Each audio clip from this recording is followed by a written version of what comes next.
Welcome, everyone, to our deep dive into polyamory. Hmm. It's a topic that's been getting a lot of buzz lately, and we're going to try to unpack it all. What it is, how it differs from open relationships, and all those unique challenges and opportunities. We've got some really fascinating insights from a bunch of sources. YouTubers living the polyamorous life, relationship coaches, even a kind of surprising take from Swinger University that touches on the political landscape. Oh, wow. Swinger University. Yeah. So is polyamory just monogamy done badly, or is it this radical redefinition of love? Well, I guess that's what we're here to find out. Let's find out. Okay, Oh. let's start with the basics. Okay. Polyamfam defines polyamory as many loves, emphasizing intentional and committed relationships, not just, casual flings. Right. But how is that different from an open relationship? That's a great question and a key distinction. The doctors highlight that open relationships often focus on sexual exploration first, but polyamory really prioritizes emotional connection in multiple relationships. It's about building genuine bonds with each person, not just seeking, variety for variety's sake. So it's not about the quantity, but the quality of those connections. Exactly. Yeah. That makes sense. But wouldn't having multiple partners actually be more demanding on your time and energy? I mean, yeah, that's a valid concern for sure. It's definitely not about more is better, right? But rather finding that right balance and structure that works for you. Polyamory requires a lot of communication, a lot of honesty, and careful consideration of everybody's needs. Speaking of needs, I'm curious about the whole jealousy thing. It seems like that would be a major hurdle for a lot of people. For sure, it definitely is a challenge, but it's not insurmountable. Teal Swan, she actually challenges this idea that love is a finite resource. She suggests that love can expand and grow when we kind of embrace polyamory. So instead of feeling like someone else is taking away from your slice of the pie itself gets bigger. Exactly. It's a shift in mindset, really. A mindset shift. From scarcity to abundance. And so instead of seeing your partner's other relationships as threats, you can learn to celebrate them. See them as sources of joy and growth, for everyone involved. That's a really interesting way to reframe it. But how do people actually handle jealousy in practice? Tushi Fatima, she stressed the importance of setting clear boundaries and expectations up front to try to minimize those potential triggers and misunderstandings. It's all about being proactive and having those tough conversations early on. That makes sense. And speaking of those tough conversations, I'm curious about how polyamorous relationships kind of work in a world that's largely structured around monogamy. Yeah, totally. Swinger University actually touched on the concept of a mononormative world. What does that mean exactly? So it essentially means that our society assumes monogamy as the default relationship model, right? Often to the exclusion or even, marginalization of other forms of relating. And this can show up in subtle ways, like assumptions that people make in conversations or more overtly legal and social discrimination. So it's like facing these invisible barriers just because your relationship structure doesn't fit that norm. Yeah, exactly. Think about things like healthcare decisions, inheritance rights, or even just trying to find therapists who actually understand polyamorous dynamics. These are all areas where that mononormative lens can create real challenges for polyamorous individuals and families. That sounds incredibly frustrating, to be honest. So what can be done to address those challenges? Well, organizations like Open, they're doing some really great work advocating for legal rights and acceptance of non-monogamous families. So they're fighting to change laws and shift societal perceptions to be more inclusive. That's encouraging to hear. But it sounds like navigating a mononormative world requires a lot of resilience and, a willingness to kind of challenge this status quo. Oh, for sure. Are there any other unique challenges that come with polyamory? Well, one that comes up frequently is definitely time management. Teal Swan described polyamory as a very intense lifestyle that can become very time-consuming. Yeah, I can imagine. Juggling multiple partners, dates, events, and family gatherings, it must require some serious organizational skills. Oh, absolutely. Clear communication and scheduling are essential, and it's important to be really mindful of not overcommitting or neglecting any of your relationships. So it's not just about having more relationships. It's about consciously managing your time and energy to ensure that all those relationships are nurtured and thriving. That's a great way to put it, yeah. And speaking of thriving relationships, the doctors emphasize the importance of designing relationship structures that work for everyone involved. It's not just about figuring out the logistics, but it's about creating a system that allows everyone to feel supported, respected, and fulfilled. So it's like building this custom-tailored relationship experience based on your own unique needs and desires, while also considering the needs and desires of everyone else involved. That's a great way to put it. It's finding that balance, between individual autonomy and collective harmony, but it's not always easy. PolyamFam brought up an interesting point about the risk of polycules turning into isolated echo chambers. What do they mean by that? So they cautioned against getting so caught up in your own polycule that you neglect relationships outside of that circle. So it's important to maintain those connections with friends, family, and the wider community to avoid becoming insular and losing perspective. That makes a lot of sense. It's like any relationship style. It requires effort and balance to ensure that all your social needs are being met. But it's not all challenges and hurdles, right? Mm-hmm. What are some of the benefits and joys of polyamory? Sure. Well, one of the most commonly cited benefits is a sense of liberation.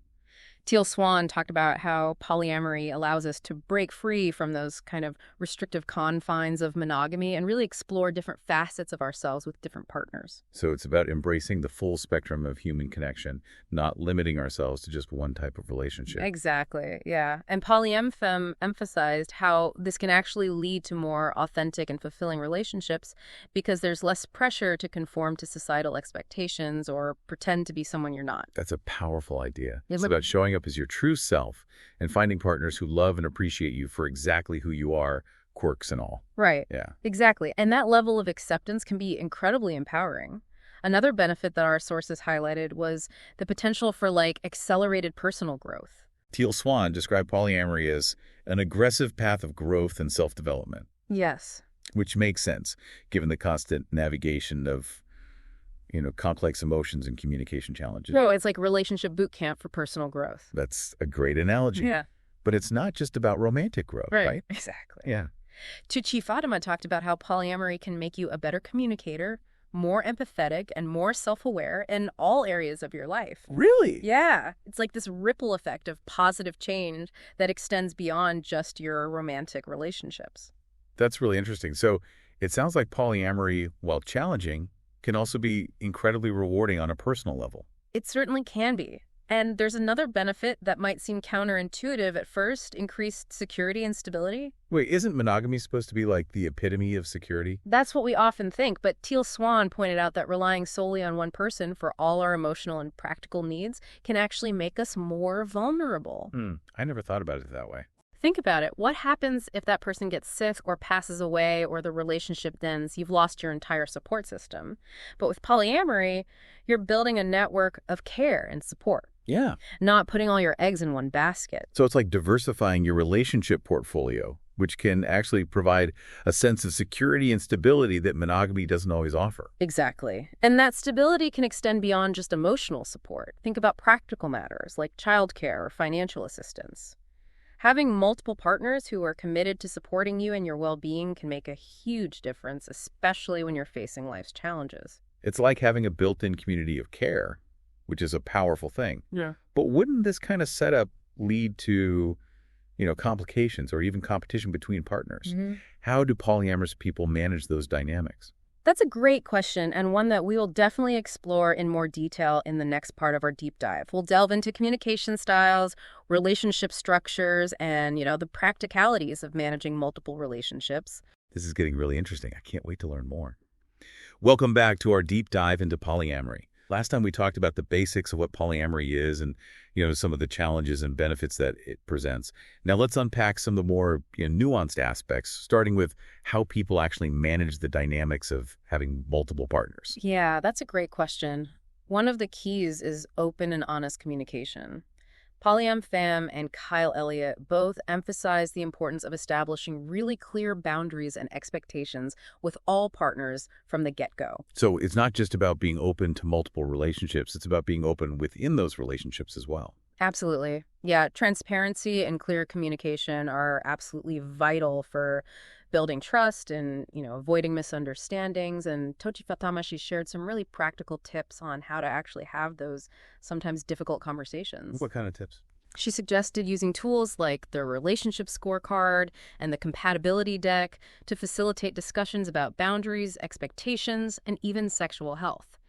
These tools can be really helpful, especially when you're first starting out in polyamory and you're kind of navigating all the complexities. Those sound like great resources. Yeah. So it's about being proactive and having those potentially awkward conversations early on to prevent issues down the road. Exactly.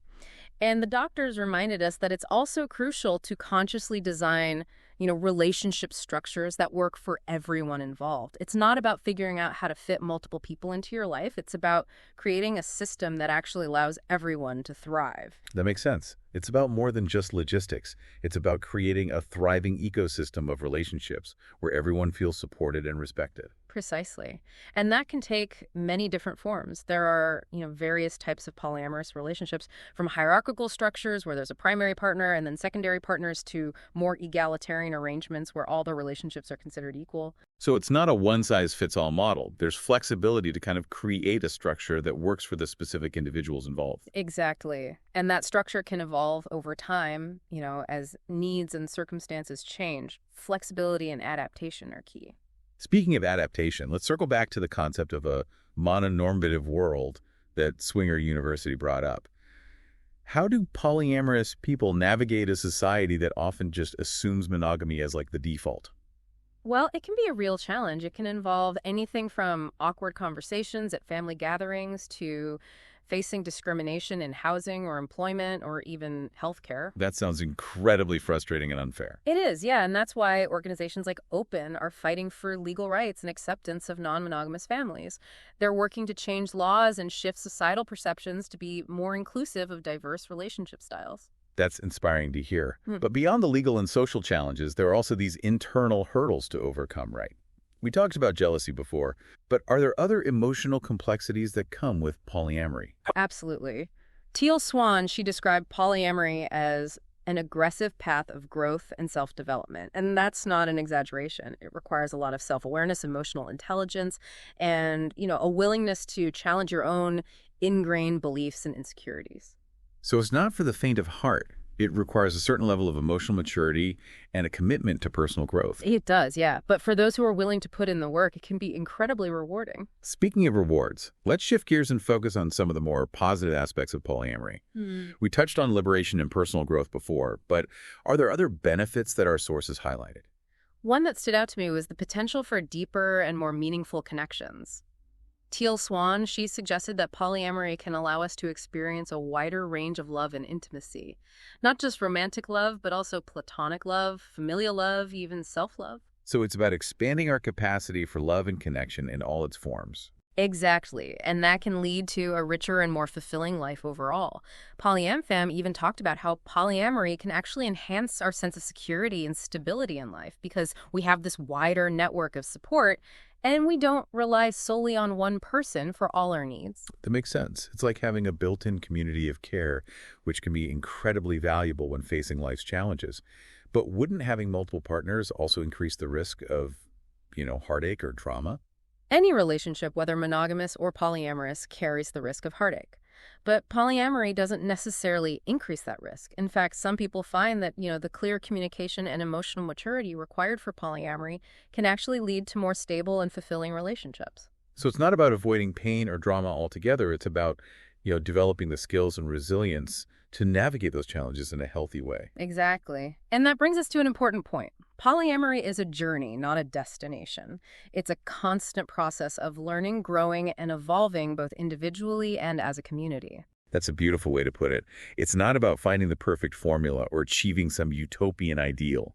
It's about embracing the messiness and complexity of human relationships and striving to create something meaningful and authentic. Beautifully said. And that journey can be incredibly enriching, both personally and relationally. Well, we've covered a lot of ground in this part of our deep dive.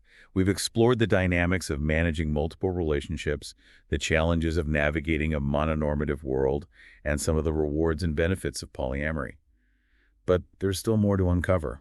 In the next part, we'll delve into some of the more controversial aspects of polyamory, including, ethical considerations, the impact on children, and the political landscape surrounding non-monogamy. This is getting really thought-provoking. I can't wait to explore these complex and often misunderstood topics. Welcome back to the final part of our deep dive. In part 1 and 2, we've covered a lot of ground about what polyamory is, how to make polyamorous relationships work. But now it's time to tackle those controversial aspects head on. It's time to, face those unspoken things, the ones that make people uncomfortable. Exactly. And I think it's important to approach this with a lot of nuance, respect for different perspectives. Totally. So let's start with the big one, ethics. Okay. Is polyamory ethical? Good question. Or are there some gray areas that we need to unpack? Right. PolyamFam, they offered this really simple but profound framework. They said the ethics of any relationship, polyamorous or monogamous, they all boil down to consent, honesty, and respect. And so polyamory doesn't inherently, create ethical dilemmas, but it does require a heightened awareness and communication, to make sure that everyone involved is being treated ethically. So it's about applying those core ethical principles, consent, honesty, respect, but in a more complex relationship landscape. Exactly. Yeah. Kyle Elliott, he stressed the importance of being upfront and transparent with potential partners about your polyamorous lifestyle right from the start. No surprises, no deception. Everybody needs to be on the same page. Okay, that makes sense. But what about situations where someone might feel pressured to agree to polyamory even if they're not totally comfortable with it? How do you ensure genuine consent in those cases? That's a huge point. And Tucci Fatima, she addressed this directly, saying that it's vital to create a space where everyone feels safe to express their true feelings and boundaries, even if that means saying no. Coercion or pressure, they have no place in ethical polyamory. Yeah. So it's about fostering a culture of open communication and respecting each other's autonomy, even if that means choosing to end a relationship. Exactly. And that leads us to another really often debated topic, the impact of polyamory on children. Right. Is it harmful to raise children in polyamorous families? It's a big one. Yeah. Swinger University, they actually shared some research on this, and it really challenges some common assumptions. The research suggested that children raised in, well-functioning polyamorous families fare just as well as those raised in well-functioning monogamous families. The key factors are stability, love, and supportive environments, regardless of, the relationship structure. So it's not the polyamory itself that could be potentially harmful. It's the quality of those relationships and the family dynamic that matters most. Exactly. The doctors pointed out that children in polyamorous families can actually benefit from having, multiple loving adults in their lives, providing, a wider network of support and diverse perspectives. Yeah. But what about, societal stigma? What about potential bullying? How do polyamorous families navigate those challenges? PolyamFam offered some great advice on how to address that. They suggest focusing on open communication with children, teaching them about different family structures and giving them the tools to handle negativity. Right. So it's about you're being proactive and you're empowering children with that knowledge and support to navigate a world that might not always understand their family structure. Exactly. And open. The organization that's fighting for legal rights and acceptance reminded us that visibility and representation are key. Yeah. The more we normalize, diverse family structures, the less stigma and discrimination children will face. That brings us to our final topic, which is the political landscape surrounding non-monogamy. We kind of touched on this earlier, but I'm curious to delve a little bit deeper into those potential implications. Sure. This is where things can get a little complex. Swinger University, they brought up Project 2025, which is a policy blueprint for the current administration. And it emphasizes restoring the family to the center point of American life and protecting children. Okay. And how does that relate to polyamory? Well, the concern is that this emphasis on family values often translates to promoting a very specific vision of family, heterosexual, monogamous, married with children. Right. And that vision doesn't leave much room for alternative family structures, like polyamorous families. Exactly. So there's a fear that this could lead to policies that, further marginalize non-monogamous individuals and families, potentially impacting things like access to healthcare, housing, or even parental rights. That's concerning. Yeah. So what can people do to advocate for their rights and, ensure that these diverse family structures are recognized and protected? Urge listeners to stay informed about the political landscape, engage in activism, and support organizations fighting for the rights of non-monogamous families. We can't take those freedoms for granted. Right. It's a good reminder that even in a supposedly progressive society, there's still so much work to be done to ensure equality and acceptance for everyone, regardless of their, relationship choices. Absolutely. Well, it looks like we've reached the end of our deep dive into polyamory. We did it. What a journey. I mean, Yeah. we've really explored those complexities and the challenges, that the rewards, the ethical dimensions, the political dimensions of this increasingly visible relationship style. It's been a ride, for Yeah. sure. Yeah, and we learned that polyamory isn't this monolithic entity, right? Mm. It's a diverse and nuanced world with this whole spectrum of practices and beliefs and experiences. Absolutely. And, ultimately, whether you're, intrigued by polyamory, skeptical of it, or firmly committed to a different path, we really hope that this deep dive has, challenged your assumptions a little bit and broadened your understanding of what relationship can be. We encourage you to keep exploring, keep asking those questions, and engage in those thoughtful conversations about love and relationships and the ever-evolving landscape of human connection. Because like Teal Swan said, love is not a finite resource. It's an infinite energy that expands with every heart that opens to it. Beautifully said. Until next time, keep those conversations flowing.